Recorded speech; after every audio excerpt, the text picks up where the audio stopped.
Come on, men. Let's get to it. Let's get that product on the shelves, displays, in the aisles, billboards, on the highways and byways, and we can win this battle.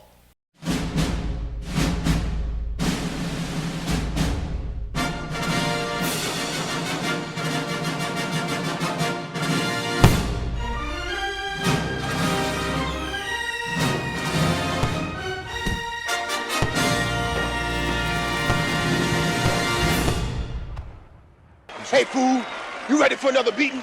You should have never came back. Terminate, destroy. You will be destroyed. We had to get that in there.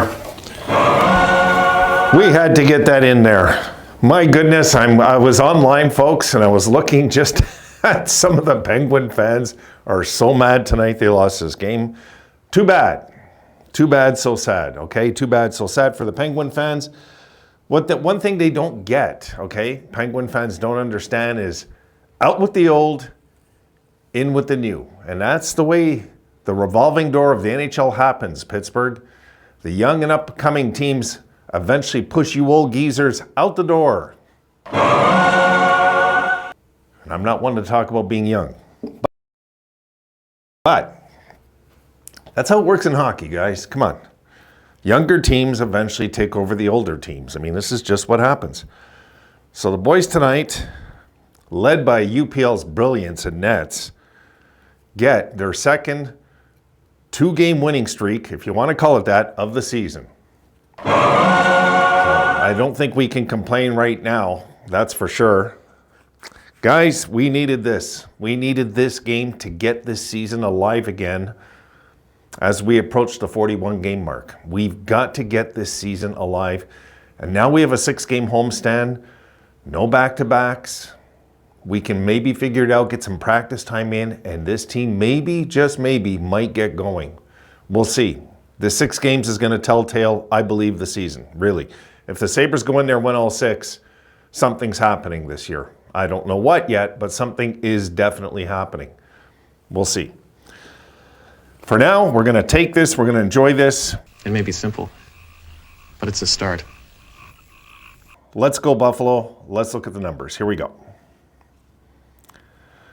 Okay, final shots here, guys, reads 42-32. Yeah, I know you seen 45. Then the league was saying it's 41. I cut it out when it's 42. The actual clip in there says Luukkonen made 41 saves, so I'm guessing the 42 is correct. So 42-32. They had 53% of the faceoffs. We had 47. They were 1 for 5 on the power play, which I'll talk about in a sec. We were 0 for 3. We had 25 hits. They had 15. We were by far, I thought, the most physical team in this game.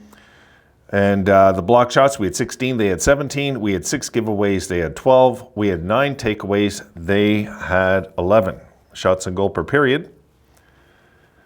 A very dominated Pittsburgh first, 17-8. Then the Sabres get back into the game, 15-12 Sabres in the second.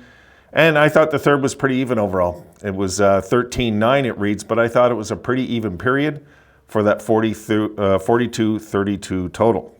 Scoring. Tuck opens it up on a nice wrister. It says there a snapshot. I guess, yeah, it was a snap. I call it a wrister. Anyway, it was 1-0 from Clifton and Thompson at the 2:53 mark to open the game. And folks, we got to start just scoring first more in this season, and look at the result tonight. Then Raquel gets his fourth from Carlson and Malkin at the 7:49 mark on a 5-on-3. We'll talk about that in a second. Gergensons then replies, and I was so thrilled when we got this one from Robinson and Samuelson. That's your game winner right there, 2-1. Dahlin with the empty netter. Doesn't say it there, but it was an empty netter at 18:24. So we score in the first period. No team score in the second. And I should have mentioned those goals were in the third, but you already know that. Guys, this thing the league has to fix, okay? And I'll admit it. I mean, in Montreal, we got lucky with the refs.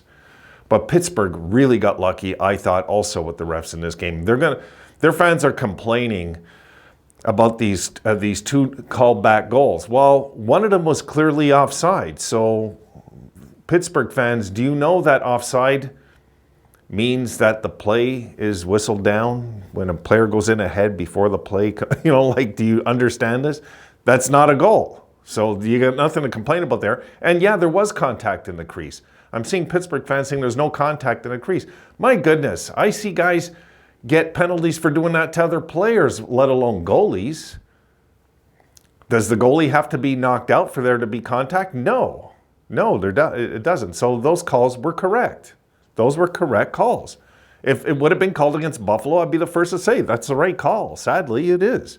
And Pittsburgh had breakaways. They couldn't capitalize. And Luukkonen, guys, in this net was, tonight in this game in nets was brilliant. He was brilliant in this game. He just stymied them. Here's the good news, and I've been trying to think about this. I don't think it's happened yet. Correct me if I'm wrong, guys. When's the last time we've seen back-to-back games with Levi, then Luukkonen, both be the number one stars? I can't place it in my head. I just can't. If it's happened, it eludes me for sure. So, 2 back-to-back performances by our young goalies got the jobs done on this 2-game set on the road. So this is really huge coming home, guys, because now the chance is there. It's there for the taking. If we can put together, like a good hockey team does, a good home stretch, the season's alive. If we come home and fail at home, I don't know what to say anymore. I won't be able to look at Granato, I know that. So they got to do something on this home stretch. And no, not 3-3, not 2-2-2. No, not 3-2-1. No, they got to go minimum 4-2, minimum, bare minimum. That's bare minimum. I'm hoping 5-1, so 6-0. I want to see something happen this year. Maybe it will. Maybe we went through one of our worst stretches in our history to have one of our biggest winning streaks in years. Maybe. So I don't know what to say right now. We got Seattle next, guys, and they're not easy. We haven't beaten them yet. They're not easy, and they're playing good right now. They're playing really good hockey right now. Let me give you what they've been. Let me check that for you. I know the game's not for a few more days, but this team is right now playing pretty damn good hockey. Again, Seattle has won 6 in a row. Yep, Seattle's won 6 in a row. Let me just check their schedule. We're their next game. Okay, so Seattle's coming into Buffalo on a 6-game winning streak. And they will have not played a game, though, in 5 days. So that momentum, as we know, can disappear also. But the Sabres, if they're not going to ride this momentum now, we don't have much of a team. So we're going to see how we ride this momentum coming into this game. We've got to figure out the home record, guys. I've been saying that for years now. We've got to figure it out. I said before the year, and I'm going to say it again, they're not going to be close to last year's road record. That's an anomaly that happens every once in a while in our history. It's not going to be a back-to-back, because I know some fans were saying, well, we're good on the road. Yeah, last year, this year, well, maybe. You know, if we can be like a few games over 500 on the road, 2, I'll take it this year, really. 2, but we got to figure a way to get like 12 over at home.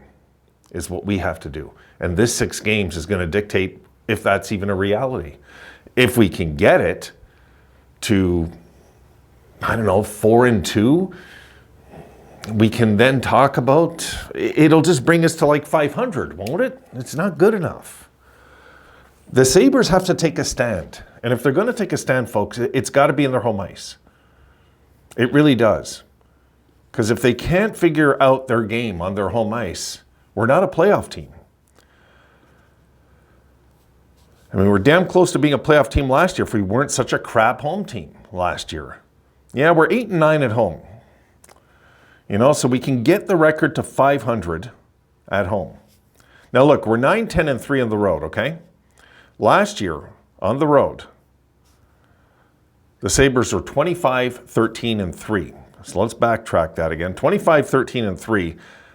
That means the Sabres would have to go 16 and 3 their next 19 games on the road to be as good as last year. 16 and 3. It's not happening. It's just not happening. So we'd have to go 16 and 3 to equal last year's home record. But, road record. But at home last year, the Sabres were 17 and 20. You know, so if we can figure out the home thing this year, which we should be able to do with 6 games, if we cannot be comfortable enough as a unit, as a team in a dressing room that is used to the going outside, used to the restaurants, used to the people, used to the regulars, that they can't figure a way to get winning at home, we got problems. We got problems I can't even try to figure out, that they're going to have to figure out with trades and maybe a new coach. But I don't want to jump on anything right now. I want to see next game. Now, UPL. I do want to talk about UPL in this video. UPL was brilliant tonight. He was brilliant. I mean, he made the breakaways look easy. That, to me, is a sign of confidence. He just made it look easy. And people say, yeah, but he hit 3 posts. I don't care. That means he's covering the net. There's no room if they're hitting posts, you know. It's not like they're missing wide open nets and hitting the post. It's that they're trying to pick off areas and they can't get it through. Also, he's a big body, this guy. If we can get goaltending, what if we can get goaltending from both in the second half? There's something to think about. If they both could just elevate their game the rest of the year, wouldn't all of you be thrilled, really? I mean, what would that mean to you guys as fans? If the goaltending is what brings us back this year from the dead, maybe it's the goaltending all along that is the thing that might bring us back. I know it's only 2 games, but it's 2 road games and 2 games where we let in quite a few shots each game. So if we can go home, tighten it up, hold it to 20, 25 shots maybe against Seattle, we'll see then. So my guess next game will be Levi, then UPL, Levi, UPL. I would do, I heard in the postgame, they were comparing it to the Edwards-Solvay season of the 1979-80 Sabres. Yeah, I would do that. Back then, guys, for those of you that weren't even born yet, what they did in 79-80, that was Scotty Bowman's first year taking over the reins in Buffalo, they tightened up. They were 30, I believe it was 33 goals less than everybody in the entire league. They let in 201 goals that year. And he brought in a system with the goalies going like this. That's what Scotty Bowman did back then. And yes, they didn't play exactly the same amount of games, but there was a huge stretch of the season. Solvay, Edwards, Solvay, Edwards, Solvay, Edwards. Many of you older Sabre fans might remember that year and remember that. Gretzky's rookie year in the NHL, that is. And guys, if we can just get that kind of goaltending, I say do that. Do it. Develop them right. Let them know when they're playing. Let them know ahead of time. Okay, it's your turn next. Like, you know, don't be scared. I say do it. Go for it. I'm all for it. If they can just take the goalies and go like this with them the rest of the season, sure, why not? Why not? This way they get, guys, they get the much needed minutes of experience under their belts. Think about it. I mean, this is what we need to do. If we're not going to make the playoffs this year, guys, and it doesn't look like we're going to, but if we don't, okay, because we still could. We're 6 points out right now. If we could still at least take those valuable minutes, and no, you don't put the goalies in AHL. Put them in and let them learn. Let them learn. This thing today that, oh, well, he's going to lose his confidence. Good grief, guys, come on. I mean, if somebody's like a professional athlete that's making millions of dollars, you're telling me they don't have confidence? Come on, you know? They got confidence. You just got to have the right guys around them. It's not so much the goalies that lose their confidence, it's the people around them that keep them healthy in the noodles. That's what's important. The right coaches, the right coaching staff. I tell you, if Granato eventually, this team takes a nosedive and goes down this year, they better clear out the entire coaching staff if they fire Granato. The entire coaching staff, I want gone, not just Granato. All of them. All of them. So we're not there. Tonight's a good night. I'm going to leave it there, guys. Boys win. We're taking this one. We're coming home. So we are coming home. Let's see what we can swing in these 6 games. Do we have a season or not? We'll find out in the weeks to come. Have a great night, guys. See you soon.